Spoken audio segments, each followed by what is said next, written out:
കോട്ടയം ജില്ലാ പഞ്ചായത്ത് പ്രസിഡന്റായി UDF-ലെ ജോഷി ഫിലിപ്പിനെ തെരഞ്ഞെടുത്തു. 23 ഡിവിഷനിൽ 16 അംഗങ്ങളുടെ പിന്തുണയിലാണ് ജോഷി ഫിലിപ്പ് പ്രസിഡന്റായത്. വാകത്താനം ഡിവിഷനിൽ നിന്നും കോൺഗ്രസ് പ്രതിനിധിയായി വിജയിച്ചതാണ് ജോഷി ഫിലിപ്പ്. കോട്ടയം ജില്ലാ കളക്ടർ ചേതൻകുമാർ മീണ തെരഞ്ഞെടുപ്പിന് നേതൃത്വം നൽകി.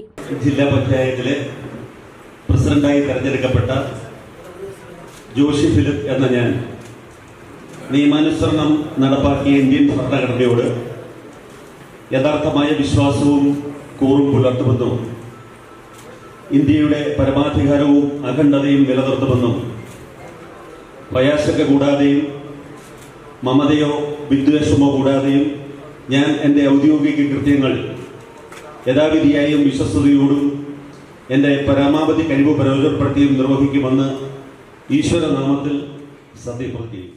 ജോഷി ഫിലിപ്പിന് 16 വോട്ടും LDF പ്രതിനിധിയായി പ്രസിഡന്റ് സ്ഥാനത്തേക്ക് മത്സരിച്ച ഭരണങ്ങാനം ഡിവിഷനിലെ പെണ്ണമ്മ ജോസഫിന് 7 വോട്ടും ലഭിച്ചു. രണ്ടാം തവണയാണ് ജോഷി ഫിലിപ്പ് ജില്ലാ പഞ്ചായത്ത് പ്രസിഡന്റാകുന്നത്. 2015-ൽ ആദ്യമായി ജില്ലാ പഞ്ചായത്തിലേക്ക് വിജയിച്ചപ്പോഴും ആദ്യ ടൈമിൽ പ്രസിഡന്റായിരുന്നു. കോട്ടയം തോട്ടയ്ക്കാട്ട് ഇരവിച്ചിറ സ്വദേശിയായ ജോഷി ഫിലിപ്പ് 20 വർഷമായി വാകത്താനം പഞ്ചായത്ത് അംഗമായിരുന്നു. 8 വർഷം പ്രസിഡന്റുമായിരുന്നു. നിലവിൽ KPCC ജനറൽ സെക്രട്ടറിയാണ്. DCC president, general secretary, youth Congress Kottayam ജില്ലാ പ്രസിഡന്റ് എന്നീ നിലകളിൽ പ്രവർത്തിച്ചിട്ടുണ്ട്. ജോഷി ഫിലിപ്പ് കോട്ടയം ജില്ലാ പഞ്ചായത്ത് ആദ്യ ടൈമിൽ 4 വർഷം അധ്യക്ഷ പദവിയിൽ തുടരാനാണ് ധാരണ. തുടർന്ന് അവസാന 1 വർഷം കേരള കോൺഗ്രസിനും അധ്യക്ഷ സ്ഥാനം നൽകാനാണ് UDF-ൽ തീരുമാനിച്ചിട്ടുള്ളത്. കേരള കോൺഗ്രസിന്റെ ജോസ്മോൻ മുണ്ടയ്ക്കൽ അടുത്ത ടൈമിൽ അധ്യക്ഷനായേക്കാനാണ് സാധ്യത. News bureau, Kottayam.